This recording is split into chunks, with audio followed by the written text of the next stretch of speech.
আসসালামু আলাইকুম সুপ্রিয় দর্শক, আপনারা দেখতে পাচ্ছেন আমরা আজকে পেঁপের চারা কিন্তু প্যাকেট করতেছি। এগুলো আমাদের পলি করা হচ্ছে। আমরা সাধারণত রবার দিয়ে এগুলো পলি করি।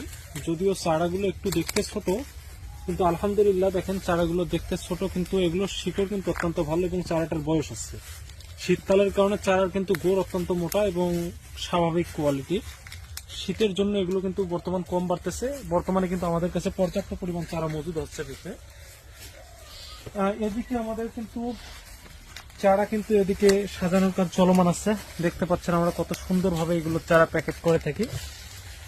আপনারা যারা আমাদের কাছে অর্ডার করেন, আমরা তাদেরকে এভাবেই কিন্তু চারা প্যাকেট করে দেই। দেখেন এখানে কিন্তু আমরা অলরেডি এগুলো প্যাকেট করতেছি। এগুলোর কাজ কিন্তু এখনো কিন্তু বাকি আছে। আজকে মোটামুটি আমাদের 1200-র মতো চারা কিন্তু ডেলিভারি হবে। শুধু পেঁপে চারা পাশাপাশি অন্যান্য চারাও কিন্তু ডেলিভারি হবে। এগুলো দেখতে পাচ্ছেন, এগুলো কিন্তু পেঁপের চারা। এগুলো বর্তমান ছোট আছে। আজকে থেকে আমাদের পেঁপের লটটা অলরেডি শেষের দিকে।